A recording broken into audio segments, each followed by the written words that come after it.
بسم الله الرحمن الرحيم والشمس وضحاها والقمر إذا تلاها والنهار إذا جلاها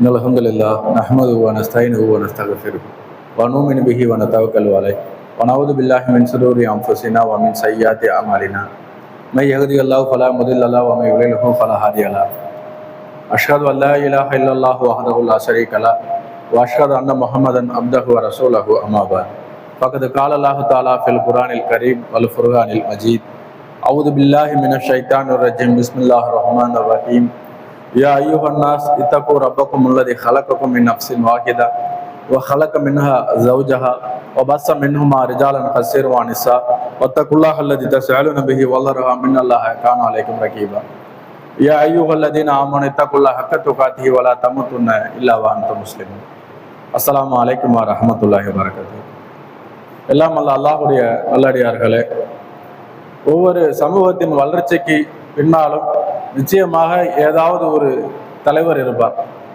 அந்த தலைவர் எப்படியாப்பட்டவராக இருப்பார்னு பார்த்தோம்னா, தன்னை, தன் குடும்பத்தை, தன் உறவினரை, தன் சொந்தக்காரரை, இவர்கள் யாரையும் அதிக கவனம் எடுத்து கவனிக்கக்கூடிய நிலையில இருக்க மாட்டார். ஏன்னா தன்னைத்தானே கவனித்துக் கொள்ளக்கூடிய முடியாத ஒரு நிலை. அவருடைய தனி மனிதனுடைய வாழ்க்கை எப்படி இருக்குன்னு சொன்னா, எப்பொழுது யாரால் அவருக்கு மரணம் ஏற்படும் தெரியாது. அப்ப அந்த மாதிரியான பல இடிபாடு பிரச்சனைகளுக்கு மத்தியில தான் ஒவ்வொரு தலைவனும் ஒரு கூட்டத்தை உருவாக்கக்கூடியதை பார்க்கிறோம். அப்படி இருக்கக்கூடிய கூட்டங்கள் எல்லாமே ஒரு காலகட்டத்திற்கு பிறகு பார்த்தோம்னு சொன்னா, ஏதாவது ஒரு நோக்கத்திற்காக அல்லது பொருளாதாரம் சார்ந்து அல்லது அவரவர் குடும்ப அரசியலுக்காக, குடும்ப பாரம்பரியத்துக்காக அவர்களுக்கு ஏதோ ஒரு வகையில மாறி போறதெல்லாம் பார்க்கணும். அப்படி இல்லை அப்படின்னு சொன்னோம்னா, நாம் ஏற்படுத்திய கூட்டம் இனி எந்த வகையிலையும் ஒத்து வராது அப்படின்னு ஒதுங்கி செல்வதெல்லாம் பார்க்கணும். ஒரு கட்டத்துக்கு மேல நெருக்கடிகளுக்கு ஆளாக்கும் போது அவங்களால வழி நடத்த முடியாது. இப்படி எல்லாம் பார்த்தோம்னா சிதறி போய்கிட்டே இருப்பாங்க. ஆனா ஏதாவது ஒரு காலகட்டத்தில் அதுல மாற்றங்கள் ஏற்பட்டுக்கிட்டே தான் இருக்கும்.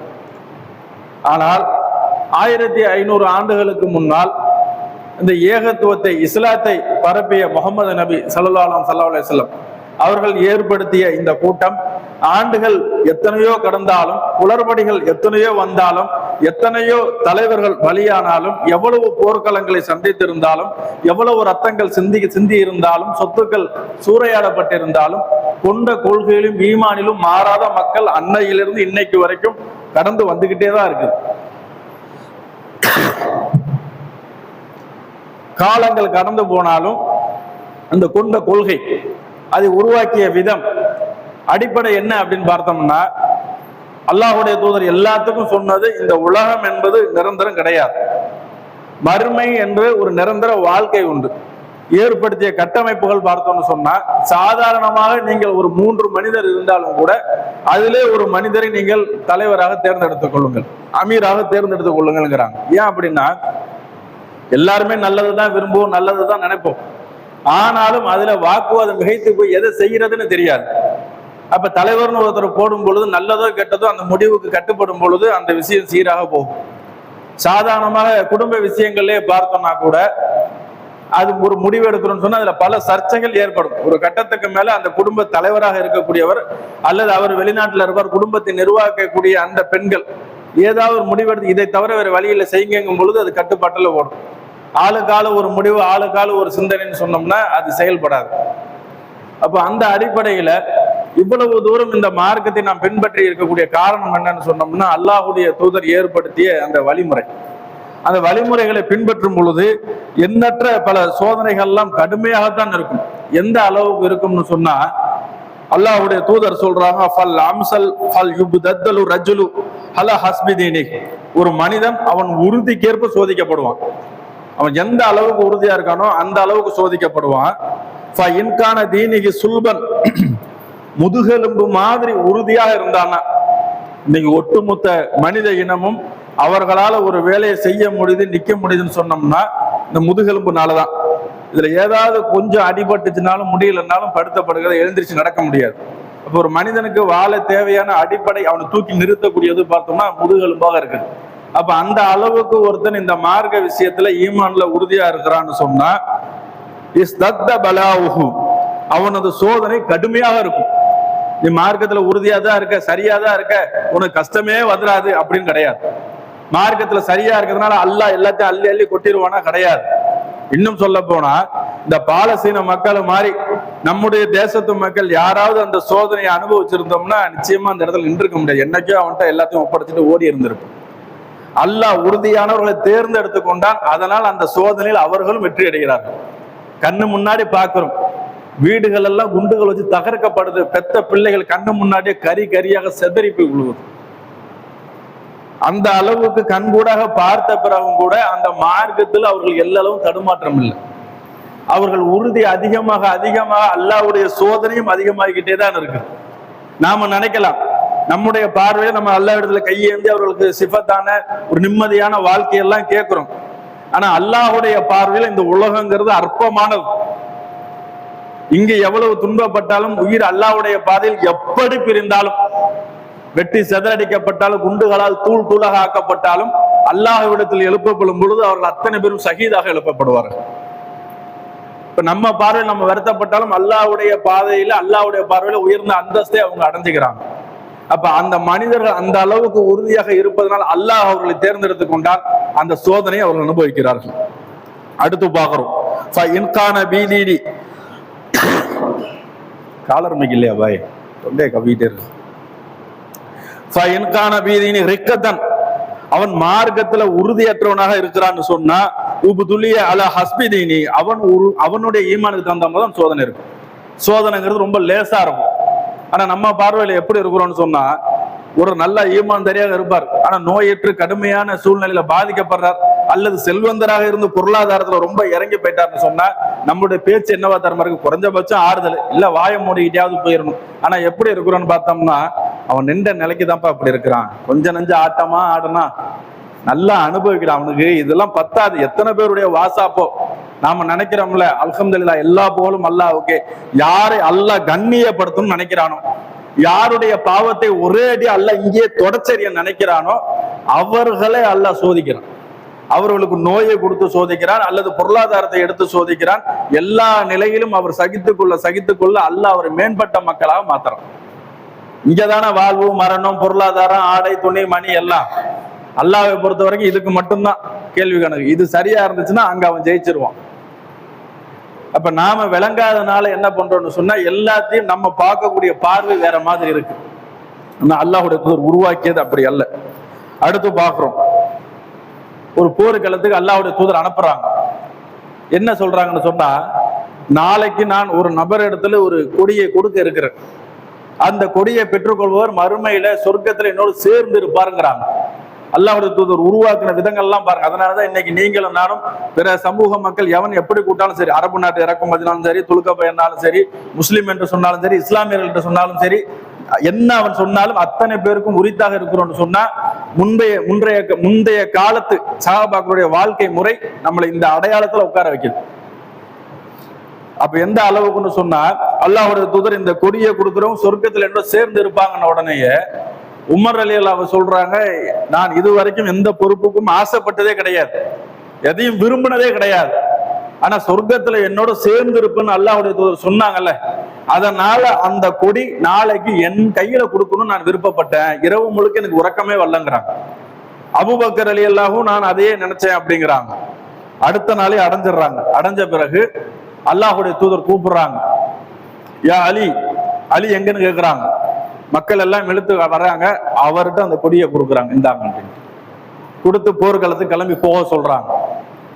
சொன்ன உடனேயே போறவர் என்ன செய்யறாருன்னா, சும்மா வக்கம் போனவர் நிக்கிறார். நிக்கிறவருக்கு ஒரு டவுட், எது வரைக்கும் சண்டை போடுறது? வல தல்தஃபி யத்தகல்லாஹு அலைக்க, அல்லாஹ்வுடைய தூதரை எது வரைக்கும் நான் சண்டையிடுவது? அதை எப்படி கேட்கிறாங்கன்னா, போன நீங்கள் வெற்றி பெறாமல் திரும்பாதீங்கன்னு சொல்லி அனுப்புறாங்க. சொல்லி அனுப்புறதுனால டவுட் தானே, திரும்பி கேட்கலாம்ல. திரும்பாதுன்னு சொல்லிட்டாங்களா, திரும்பவே மாட்டேன்.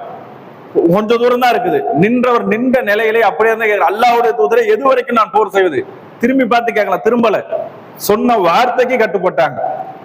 அப்ப அல்லாஹ்வுடைய தூதர் சொல்றாங்க, காத்திலுகும் ஹத்தா யஷ்ஹது அல்லா இலாஹ இல்லல்லாஹ் வ அன்ன முஹம்மது ரசூலுல்லாஹ். அவர்கள் வணக்கத்துக்குரிய அல்லாஹ்வை தவிர யாரும் இல்லை, இந்த முகமதை இறை தூதராக ஏற்றுக்கொண்டேன் என்று சொல்லும் வரை நீங்கள் போர் செய்யுங்கள்ங்கிறாங்க. அப்ப நின்றவர் திரும்பாமலேயே அதை கேட்டுக்கிட்டு அந்த போர்க்களத்துக்கு அப்படியே போறாங்க. இதுல கவனிக்க வேண்டிய விஷயம் என்னன்னா, எத்தனையோ வயது முதியவர்கள்லாம் இருக்கிறாங்க. ஆனா அலி ரலியல்லாஹு கூப்பிட்டு கொடுக்கும் போது, நாங்கெல்லாம் இருக்கிறோம், நேத்து பெஞ்ச மலையில இன்னைக்கு முளைச்ச காலா, சின்ன பையன் அவன்கிட்ட ஏன் கொடுக்குறீங்க அப்படி கேட்கல. நாமளா இருந்தா கேட்போம். பல இடங்கள்ல என்ன தெரியுமா பிரச்சனை? ஒண்ணு வயசு பிரச்சனை வந்துருது, இல்லது பொருளாதார பிரச்சனை வந்துருது, இல்லைன்னு சொன்னா குடும்ப பாரம்பரிய பிரச்சனை வந்துருது. நான் எப்படியாப்பட்ட ஆள் தெரியுமா, நான் எத்தனை வருஷம் ஊர்ல இருக்கிறேன் தெரியுமா, யார் என்னன்னே தெரியல, அவனெல்லாம் கொண்டு வந்து கொடுக்குறீங்க. ஆனா இந்த உலகத்துல ஆதமை தவிர எவனும் எந்த ஊருக்கும் சொந்தக்காரன் கிடையாது. நீங்களும் சரி நானும் சரி, எல்லாம் வந்தேரிகள் தான். அவன் 5 வருஷம் முன்னாடி வந்தா நான் 50 வருஷம் முன்னாடி வந்திருப்பேன், அவ்வளவுதான் வித்தியாசம். ஒட்டுமொத்த மனித இனத்தின் தந்தையான ஆதமை தவிர இந்த பூமிக்கு நான் தான் சொந்தக்காரன், இது என்னுடைய இடம்னு சொல்ல யாருக்காவது தகுதி இருக்குதா? அப்ப அடிப்படையில ஏதோ ஒரு வகையில சில ஈகோக்கள், பொறாமைகள், பெருமைகள் நம்மளை வழிகெடுத்து ஒரு பக்கம் இழுத்துக்கிட்டே போகுது. அப்ப அங்க பாக்குறோம், அலி ரலியல்லாஹு கூப்பிட்டு கொடுக்கும்போது யாரும் சண்டையெல்லாம் போடல. கூப்பிட்டவுடன் எல்லார் உள்ளத்திலும் தோன்றி இந்த வாய்ப்பு நமக்கு கிடைக்கல, அவ்வளவுதான். அவர் சின்னவரா பெரியவரா, முன்னாடி வந்தாரா பின்னாடி வந்தாரா, எதுவுமே இல்லை. கட்டுப்பட்டு அவர் தலைமையிலேயே அந்த போரும் நடக்குது, அது வெற்றியும் கொள்கிறார். அடுத்து பாக்குறோம் ஹந்தக் போர்களும். ஹந்தக் போர்கள் நேரத்துல பார்த்தோம்னு சொன்னா கடுமையான குளிர்.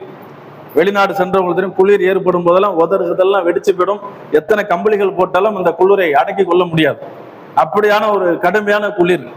அந்த குளிர் நேரத்துல எதிரி படைகளை உளவு பார்க்கணும். இப்ப உளவு பார்க்கிற நேரத்துல அல்லாஹ்வுடைய தூதர் சொல்றாங்க, எதிரிகளை யார் எதிரிகளை பார்த்து அவரை பற்றிய செய்திகள் என்னிடத்தில் சொல்கிறார்களோ அவர் சொர்க்கத்தில் என்னோடு சேர்ந்திருப்பார், அவர் மறுமையில் என்னோட நெருக்கமா இருப்பாருங்கிறாங்க. ஒரு சத்தத்தையும் காணும். திரும்ப 2வது முறை சொல்றாங்க, 3ஆம் முறை சொல்றாங்க. சொன்னா ஒரு சத்தத்தையும் காணும். யாரும் எழுந்திருக்க குளிர் அந்த மாதிரி. ஏன்னா உடுத்துற ஆடை கூட சரியான நிலைமையில இல்ல, போத்திக்கிற ஆடையும் இல்லை, அது இறுக்கி பிடிச்சிக்கிட்டு கோழி குஞ்சு மாதிரி படுத்திருக்கிறாங்க. அப்ப இப்படியே கேட்டுக்கிட்டே இருக்க முடியாது, ஒரு முடிவுக்கு வரணும்ல.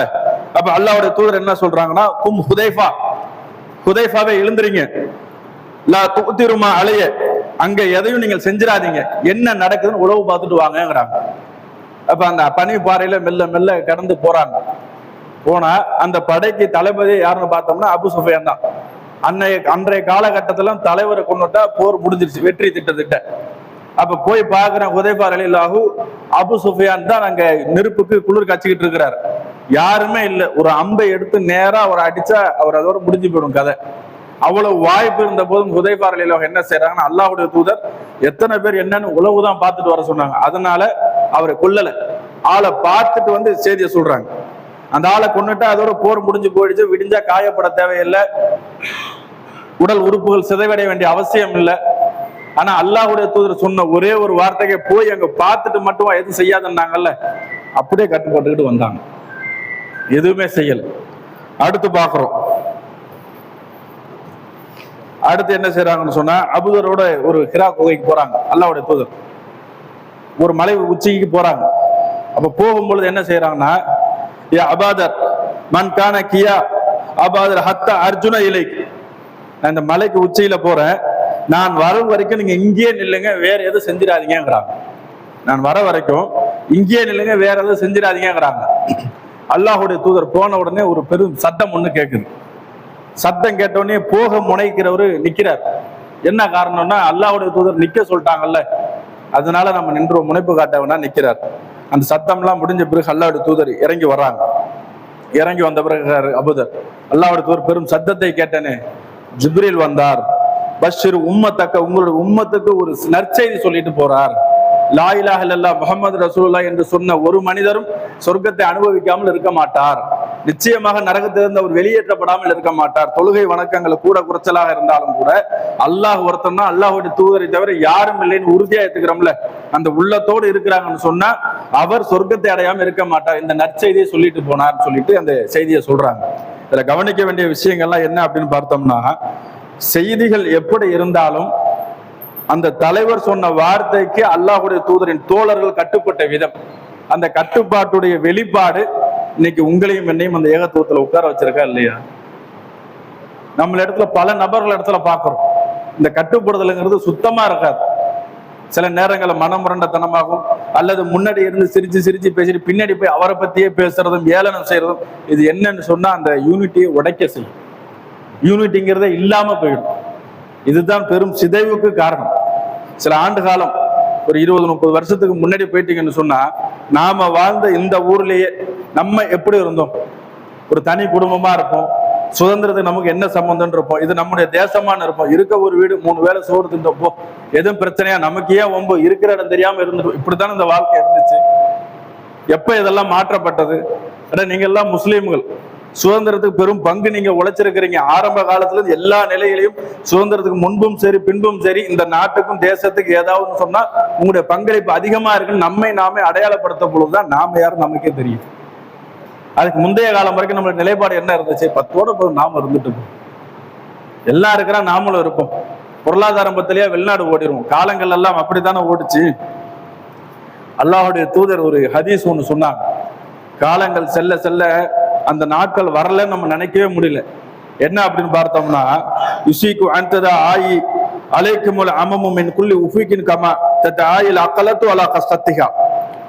சாப்பிட்றவன் உணவுக்கு பந்திக்கு அழைக்கிற மாதிரி உங்களை எல்லாத்தையும் அழைப்பான, ஒவ்வொரு திசையிலிருந்தும் வருவானா. எதுக்கு தெரியுமா?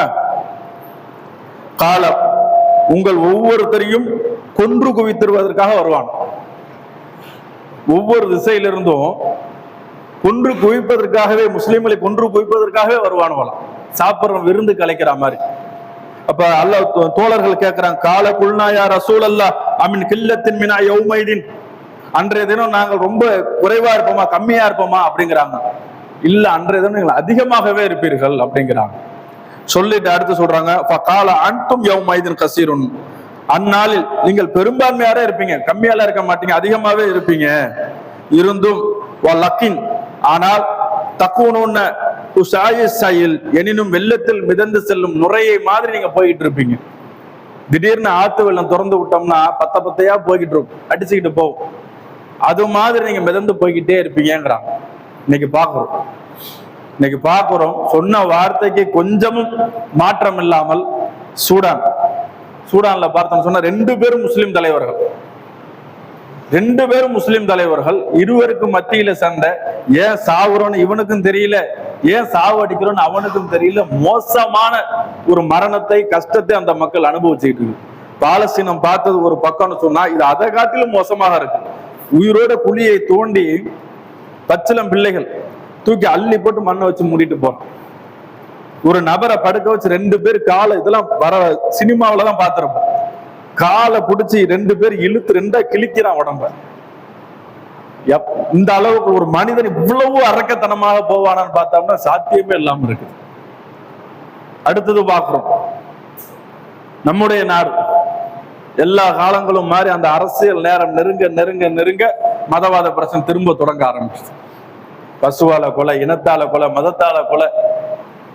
என்ன காரணம்? கடத்தெரு போனவும் திரும்பி வீட்டுக்கு வர முடியல, கொல்லப்படுறான். ஒரு பள்ளிக்கூடத்துக்கும் கல்லூரிக்கும் ஹிஜாபோடு ஒரு பெண் நடந்து போகணும், அப்படியே தூக்கி மேல இவ்வளவு சிசிடிவி ரெக்கார்டும் ஆகுது. கடைக்கோடியில் உட்கார்ந்துக்கூடிய நமக்கு தெரியுதுன்னா காவல்துறைக்கும் மேற்கண்ட அதிகாரிகளுக்கும் தெரியாமலே இருக்குது. எல்லாரும் உட்கார்ந்து வேடிக்கை பார்க்கறாங்க. விடிவு காலம் கிடைக்கல. அடுத்தடுத்து ஏன் இறக்குறோன்னு தெரியல, ஏன் கொல்றோன்னு தெரியல, ஒரு மாதிரியான ஒரு போக்கை போய்கிட்டே தான் இருக்கு. அல்லாஹ்வுடைய தூதர் சொல்ற, நீங்க பெரும்பான்மையா இருந்தா போதும், வலக்கின் தக்கணும்னு சாய் சகில், மெல்லத்துல அடிச்சு செல்லுந்து போற மாதிரி தான் நீங்க போய்கிட்டு இருப்பீங்க. சுத்தி என்ன நடக்குது எதையாவது யோசிக்கிறோமா?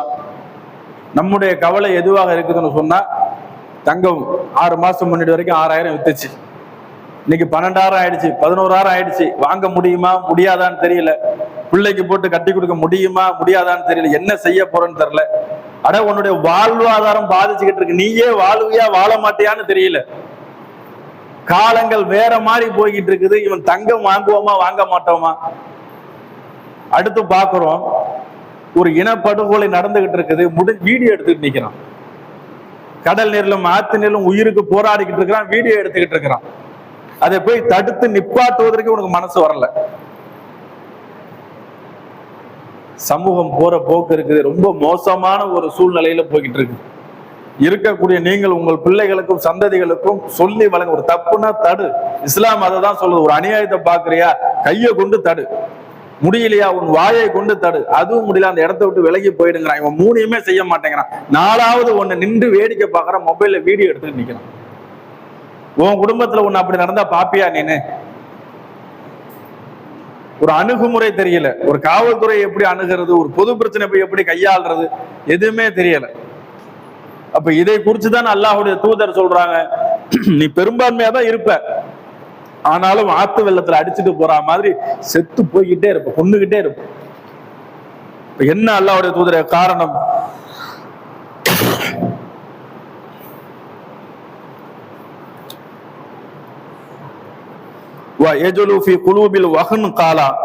உங்கள் உள்ளத்துல வகுன் வந்துடும்.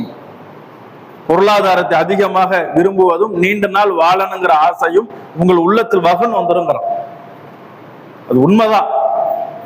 ஒரு 10 பேரு 250 பேர் 300 பேர் ஒரே கூடாரத்துல வச்சு அடிக்கிறான். அந்த 200 பேருக்கு என்ன எண்ணம் உள்ளத்துல? எவ்வளவு அடிச்சாலும் உயிரோட தப்பிச்சிட மாட்டோமா? எவ்வளவு அடி வாங்கினாலும் காயப்பட்டாலும் நம்மளை விட்டுற மாட்டானா? எப்படி அடி வாங்கி மிதி வாங்கி ஈனத்தனமாக வாழ்வதை விட மன் குத்திலதுன மாளிகை ஃபஹுவ ஷஹீத், உங்களுடைய உரிமைக்காக போராடி செத்தால் ஷஹீதுங்கிறாங்களே அல்லாஹ்வுடைய தூதர், அந்த பாதையில் போராடி ஷஹீத் ஆயிட்டு போயிடலாமே. இதுக்கு அப்படி இந்த உயிரை பாதுகாத்து கோழைகளாக முடவனாக நொண்டியாக வாழ்வதை விட எதிர்த்து போராடி அன்றைய தினம் ஷஹீத் ஆயிட்டு போயிடலாமே, போடான்ட்டு போயிடலாமே. அல்லாஹ்வுடைய தூதர் தெளிவா டிக்ளேர் பண்றாங்களே. காலங்கள் வேற மாதிரி போய்கிட்டு இருக்கு. ஒரு காலம் படிப்பும் பட்டத்தையும் பேசிக்கிட்டே இருக்கிறோம்.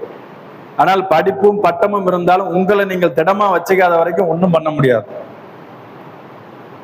பாக்குறோம், பீகார்ல கலெக்டர் ஒரு ஆர்டர் போறாரு அக்யூஸ்டுக்கு எதிராக. கலெக்டர் அவருடைய ஆபீஸ் அலுவலகத்தில இருந்து அடிச்சு தரன்னு இழுத்துட்டு போறான். வீடியோக்கள் பதிவாகுது. சம்பந்தப்பட்ட அயோக்கியர்கள் இந்த மாதிரி நாங்க நடவடிக்கை எடுத்திருக்கிறோம் ஒரு வீடியோ வருதா? வரல. கலெக்டருக்கு இந்த கதி. விஏஓ, ஒரு விஏஓ, லேடி விஏஓ ஆபீஸ் அலுவலகத்துக்கு உள்ள போறாங்க, போறதுக்குள்ள பிடிச்சி காரில் தூக்கி போட்டுக்கிட்டு போறான். கூட இருக்கக்கூடிய சக பணியாளர் அதையும் வீடியோ எடுக்கிறான். பைத்தியக்காரன். பாஞ்சு தடுக்கல. அப்ப வெறும் பட்டமும் படிப்பும் மட்டும் நம்மளை காப்பாத்துமான காப்பாத்து. நீங்கள் உங்களை உறுதிப்படுத்திக் கொள்ளுங்க. அல்லாஹ்வுடைய தூதர் சொல்றாங்க, எவன் தற்காப்பு வில்லம்பு ஏறுறதுக்கு, அது ஒரு தற்காப்பு கலை. அந்த வில்லம்பு ஏறுறதை கத்துக்கிட்டு எவன் மறக்கிறானோ அவன் என்னை சார்ந்தவன் இல்லைங்கிறாங்க. நீ இணை வச்சவன் என்ன சார்ந்தவன் இல்லைன்னு சொல்றது இல்ல. ஒரு தற்காப்பு கலை வில்லம்பு ஏறுறது, அதை கத்துக்கிட்டு மறக்கிறானா நீ என்னை சார்ந்தவனே இல்லைங்கிறாங்கன்னா அப்ப எந்த அளவுக்கு ஒவ்வொரு கலைக்கும் அல்லாஹ்வுடைய ஒரு முக்கியத்துவம் கொடுத்திருப்பாங்க. அரசாங்க அதிகாரிகளுக்கும் பாதுகாப்பு இல்ல, சாமானிய மக்களுக்கும் பாதுகாப்பு இல்ல. கண்டிக்க தடியை கொடுத்து போலீஸ் அனுப்பினா அவனுக்கும் மரியாதை இல்லை, அவனையும் அடிக்கிறான். என்னதான் நாடு அரசாங்கம் எந்த நிலையில போய்கிட்டு இருக்குன்னு தெரியல. இது மன்னர் ஆட்சியா மக்கள் ஆட்சியான்னு தெரியல. இனி வருகாலங்கள்ல உங்களை நீங்களே பாதுகாத்துக்கிட்டாதான் உங்களுடைய எவனை நம்பியும் பிரயோஜனம் இல்லை. ஏதோ தப்பி தவறி தமிழ்நாட்டுல சில மனிதாபிமான மக்கள் இருக்கிறதுனால பேசிக்கிட்டு ஓடிக்கிட்டு, இதை தாண்டி வெளில போயிட்டீங்கன்னா எதையுமே எதிர்பார்க்க முடியல. ஒன்ன நீ தான் பாதுகாத்துக்கணும். சட்டம் பாதுகாக்க அவன் வருவான் இவன் வருவான்னா. இந்த மணிப்பூர்ல அந்த மக்கள் சொன்ன ஸ்டேட்மெண்ட் என்ன? கிறிஸ்டியானி மக்கள் பெரும்பான்மையா இருக்கக்கூடிய இடம். ஊரே கொளுத்திக்கிட்டு வரான். எப்படியாவது நாங்கள் தப்பித்து விடலான்னு ஒரு காவல்துறை வண்டியை பார்த்து ஓடி போய் அங்க வண்டியில ஒதுங்கணும். கூட்டம் நெரிசலுக்கு உள்ளான உடனே காவல்துறை அவர்களிடம் எங்களை ஒப்படைச்சிட்டு போயிடுச்சுன்றோம். நிர்வாணமா 2 பெண்களை அழைச்சிட்டு வந்தாங்களா, அந்த பெண்கள் சொல்லக்கூடிய ஸ்டேட்மெண்ட். யாரை நம்பிடா போறது? அப்புறம் 100 பேருக்கு ஒரு போலீஸ்காரன்னு போடுறான், மக்களின் பாதுகாவலன்னு போடுறான். பாதுகாக்க வேண்டிய இடத்துல இருக்கக்கூடிய அவனே கொண்டு போய் அயோக்கியர்கள் கையிடத்துல கொடுத்துட்டு போறான். அந்த பெண்களின் அவமானப்படுத்தப்பட்டு சீரழிக்கப்பட்டு சிதைக்கப்படுறாங்கன்னா எவனை நம்பி இந்த வீதியில் நடப்பது? அல்லாஹ்வுடைய தூதர் சொன்ன ஒரே வழிதான், மன் குத்திலதுன மாளிகை ஃபஹுவ ஷஹீத். வாழ்ற வரைக்கும் வாழ. போராட்டம் வந்தால் அல்லாஹ்வுடைய பதில் மௌத்தாயிட்டு போ, அவ்வளவுதான்.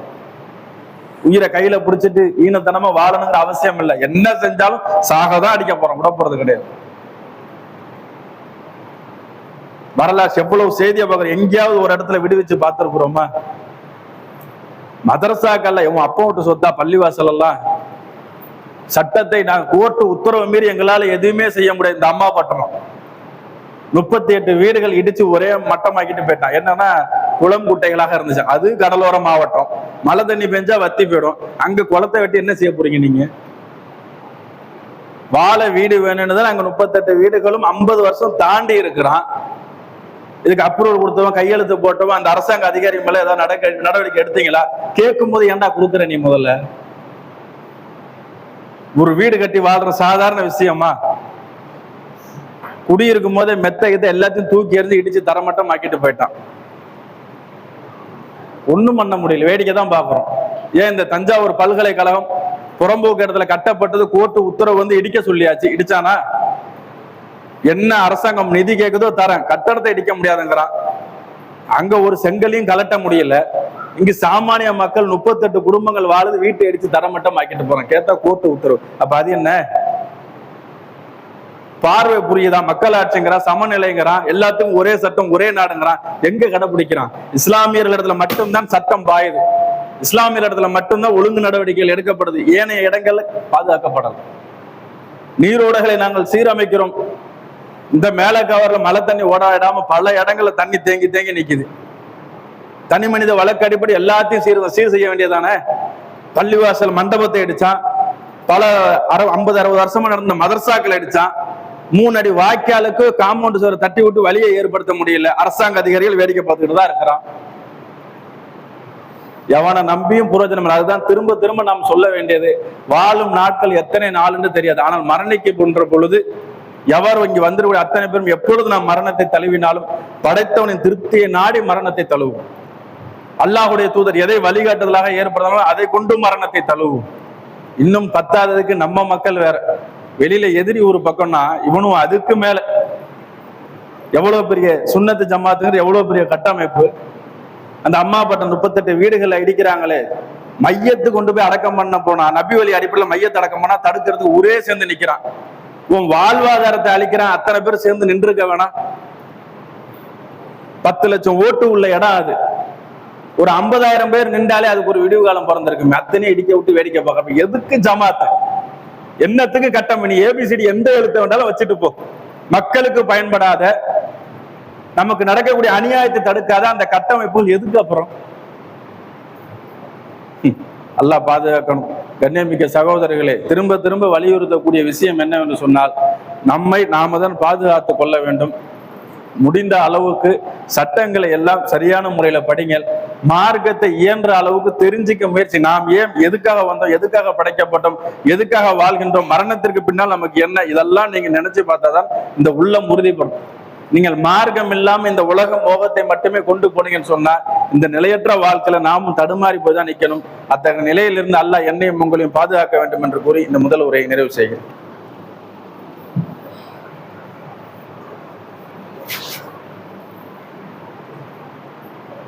அல்ஹம்துலில்லாஹி ரப்பில் ஆலமீன். கண்ணியமிக்க சகோதர சகோதரிகளே, இப்ப எதுக்காக இந்த செய்திகள்லாம் சொல்றோம்னு சொன்னா, இன்னைக்கு எங்கு பார்த்தாலும் எல்லாமே மனம் முரண்டத்தனம், எதுவுமே அல்ஹம்துலில்லாஹ் நல்லபடியா இருக்குன்னு ஏத்துக்கிற நிலையில இந்த உலக அரசியல் நடப்புகளும் இல்லை. அடுத்து என்ன அப்படின்னு பார்த்தோம்னா, அடுத்து இந்த SIR ஓட்டெடுப்புல நீங்கள் ஓட்டு சேர்க்கறதுக்காக இது பார்த்தோம்னா பெரிய பிரகல்யமா போட்டுடுறோம். ஒரு மண்ணும் கிடையாது. சேவை மையத்துல போய் நீங்க பதிய வச்சீங்கன்னு சொன்னா பதிய வச்சு கொடுக்க போறோம். இப்ப நேரடியா உங்களுக்கு ஃபார்ம் கொடுக்கறதுனால ஆன்லைன்ல வரலன்னா வெயிட் பண்ணீங்கன்னா வீட்டுக்கே வந்துடும். அப்படி விடுபட்டுச்சுன்னு சொன்னா நம்ம நகராட்சியோ விஏஓ பார்த்து இந்த ஃபார்ம் எங்களுக்கு வேணும்னா ஏதோ ஒரு வகையில எடுத்து செஞ்சுக்கிட்டு போயிடலாம். ஓட்டு பதிவு, இந்த ஓட்டு பொறுக்கிகளை பொறுத்த வரைக்கும் அவன் பதவி அவன் தக்க வச்சுக்கணும். எப்படியாவது கொண்டு வந்து ஓட்டு சீட்டை கொடுத்துருவான். நம்முடைய வேலை என்னன்னா வரக்கூடிய அந்த அப்ளிகேஷனை கரெக்டா ஃபுல்லப் பண்ணி கொடுக்க வேண்டியது. ஒரு 10 ஆண்டு ஓட்டு போடவே இல்லைன்னா அந்த ஓட்டர் ஐடி ஆட்டோமேட்டிக்கா கேன்சல் ஆயிருக்கு. பூத்துல போய் செக் பண்ணீங்கன்னா தெரிஞ்சிடும். அவ்வளவு சேவை மையம் இருக்கு. உங்க ஓட்டர் ஐடி பழைய நம்பரை சொன்னீங்கன்னா லிஸ்ட்ல இருக்கா இல்லையான்னு சொல்லிடுவான். இருந்துச்சுன்னா அப்ளை பண்ண வேண்டியது, இல்லைன்னா புது லிஸ்ட், புதுசு வாக்காளர் மாதிரி திரும்ப உங்க பெயரை போட்டு உங்க தந்தையுடைய தாயுடைய ஓட்டர் ஐடி நம்பர் யார் இருக்காங்களோ அவங்க ஓட்டர் ஐடி நம்பரை போட்டு நீங்க அப்ளை பண்ணீங்கன்னா அது வந்துட போகுது. இது ஒன்றும் பெரிய விஷயம் இல்லை. ஆனா இவங்க என்னத்துக்காக இதை பிரகல்யப்படுத்துறாங்கன்னு சொன்னா, தமிழகத்தை பொறுத்த வரைக்கும் திராவிட மாடல் கட்சி, பிஜேபி அவங்கள இவன் வரக்கூடாது, எவன் வந்தாலும் நம்மள முதுகுல தான் குத்துறான். சரிங்களா? இப்ப நம்மளை நம்ம பாதுகாத்துங்கன்னா ரெண்டே விஷயம் தான். இந்த சமூக வளர்ச்சிங்கிறத பொறுத்த வரைக்கும் கல்வியிலும் வர்த்தகத்துல தான். கல்வியை பல முறை வலியுறுத்திக்கிட்டே இருக்கும். வர்த்தகத்தை பொறுத்த வரைக்கும் இருக்கக்கூடிய மக்கள் உள்ளூர்ல ஒரு வியாபாரி செய்யறாருன்னு சொன்னா 5 ரூபா 10 ரூபா கூட போலாம் கொடுத்து வாங்குங்க, அப்பதான் வளரும். எங்க 5 காசு கம்மியா இருக்குது, எங்க 10 காசு கம்மியா இருக்குன்னு விட்டுட்டு விலகுனீங்கன்னு சொன்னா அவன் கடையை மூடிட்டு திரும்பி போயிட வேண்டியதுதான். சமூக வளர்ச்சி ரெண்டே விஷயம் தான், ஒண்ணு கல்வி, ஒண்ணு வர்த்தகம். அப்ப எந்தெந்த வகையில உங்க ஊர் மக்கள், உங்க தெரு மக்கள் எந்தெந்த வகையில அவர்கள் முன்னேற்றுவதற்கு உண்டான வழிமுறைகள் நீங்கள் கையில எடுக்க முடியுமோ அதை எடுங்க. அல்லாஹ் எம்மையிலும் மறுமையிலும் நமக்கு வெற்றியை தந்தல் புரிய வேண்டும் என்று கூறி இந்த உரையை நிறைவு செய்கிறேன். வாய்கிறது அல்ஹம்துலில்லாஹி ரப்பில் ஆலமீன். அஸ்ஸலாமு அலைக்கும்.